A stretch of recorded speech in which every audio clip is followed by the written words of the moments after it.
E agora recebemos o empresário Nicholas Sheldon, que vai conversar conosco um pouquinho sobre o Dia das Micro, Pequenas e Grandes Empresas. Boa tarde, Nicholas. Seja bem-vindo aqui ao estúdio da TV Cultura Paracatu. Muito É um obrigado, prazer cara. recebê-lo. O prazer é todo meu, ainda mais falar de um tema desse que eu adoro falar de empresa e negócio, eu adoro. Tá no Obrigado pelo sangue? convite, está no sangue. Pois é, a gente vai começar essa conversa perguntando a você assim, um pouquinho dos desafios que são enfrentados hoje pela classe empresarial.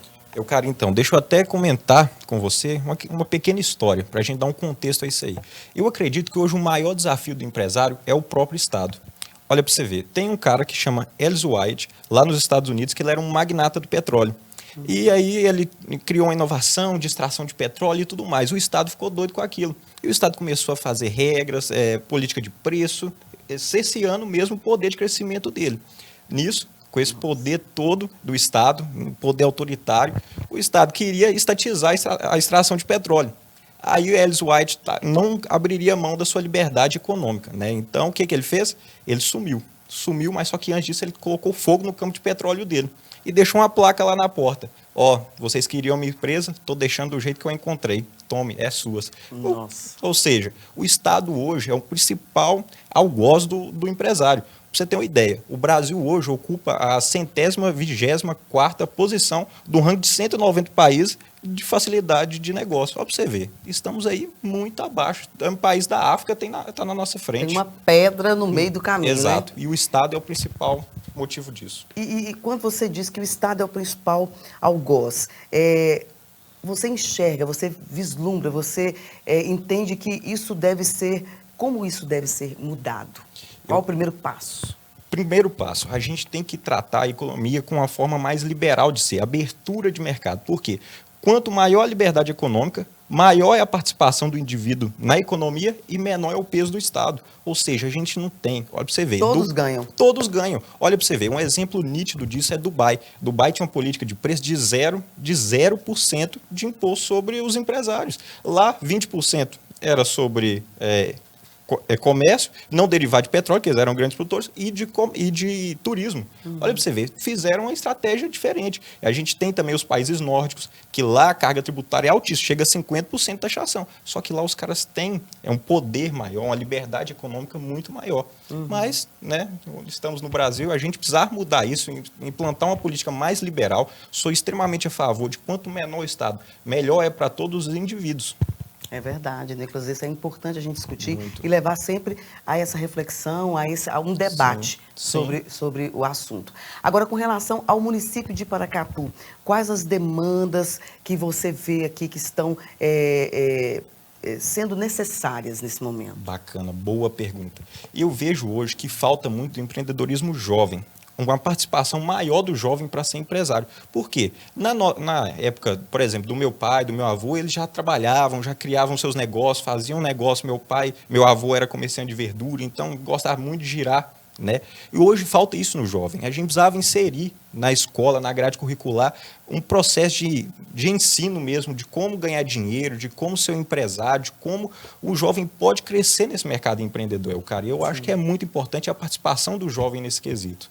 Olha aí, ó, fica a dica aí, né, para as nossas autoridades, para os órgãos que estão ligados, né, a esse mundo empresarial, é muito importante. Agora, para o empresário, quais aí os passos, ou para quem quer se tornar um, Bacana. quais os passos, na sua opinião, que são primordiais a serem seguidos para quem quer, por exemplo, iniciar, né, a sua carreira aí como empresário e dar assim, abrir a sua empresa? Bacana, boa pergunta. O que eu vejo a princípio? Primeiro, planejamento. A pessoa tem que desenvolver meta, quero seguir um ramo de negócio. Agora vamos partir da parte mais legal do processo de estruturação de uma empresa. Primeiro, ele tem que definir um nome, um ramo, se ele quer ser um microempreendedor individual, se ele quer ser uma microempresa, se ele quer ser um empresário individual, se quer ter sociedade ou não, para depois o contador levar isso para a junta, fazer a viabilidade desse processo, questão de nome, se vai ser possível ou não. Por isso que o empresário tem que ter, principalmente como amigo, o seu contador. Porque o contador é como se fosse um médico da sua empresa. Ele cuida de toda a saúde dela. E é o que fala. Se fala de CNPJ, você tem que falar de contador, né?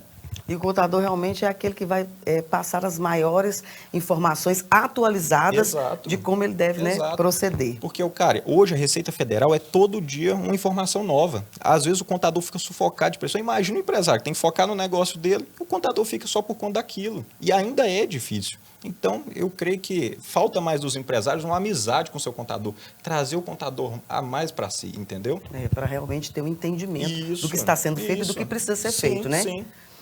Agora, com relação ao outro lado, né? A pessoa já tem a empresa, está no vermelho. Qual a sua opinião aí? O que pode ser feito para tirar a empresa dessa situação?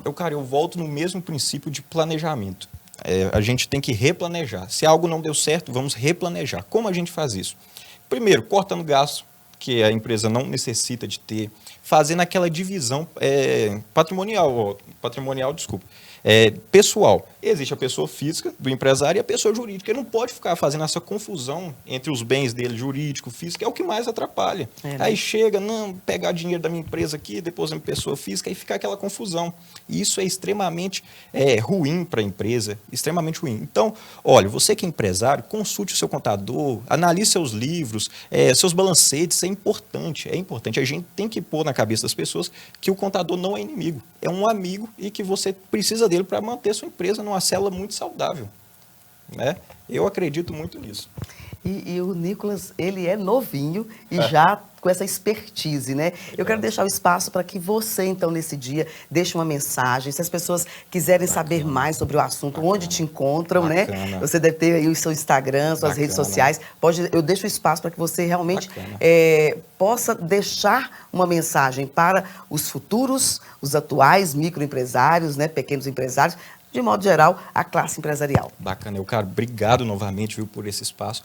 Olha, eu dou aqui uma dica. Lá no escritório, na Audicop, fica lá na Rua Bento Pereira Mundim, temos um setor lá próprio para microempreendedor individual. Então você que tem seu pequeno negócio, quer se regularizar, quer contribuir com o seu INSS, que hoje é algo fundamental, nos procure lá. Vamos te dar todas as dicas, tudo mais. E lá temos um setor preparado para atender os nossos empresários de Paracatu. E eu volto a enfatizar, a juventude precisa se profissionalizar nessa questão para poder parar de ficar nesse vínculo empregatício, porque o Estado está te sufocando e só as pessoas não verem. O Haddad mesmo queria fazer um vínculo, vamos falar, eterno com os empregadores. Isso acarreta demissão em massa. Então você que não quer isso, tem que se tornar um empresário. Então estude bastante empreendedorismo, precisamos de jovem com garra, principalmente com sede de empreender. É o que a gente mais precisa na nossa cidade, desenvolver tecnologia nova, e a gente precisa disso, principalmente do poder público. É isso aí, depois das palavras otimistas, né, desse jovem empresário aqui de Paracatu, a gente deixa você, então, com o intervalo e a gente volta depois, numa outra oportunidade, para falar mais sobre esse segmento da sociedade que é tão importante e tão complexo, não é mesmo, Nicolas? Sim. A gente volta numa outra oportunidade, porque eu quero te perguntar mais coisas. Ficaram várias perguntas ali para trás, mas o nosso tempo é curtinho. Estou à disposição. Mas a gente quer você mais aqui, viu? Estou à disposição. Obrigado, Eucária. Então tá bom, daqui a pouquinho a gente volta.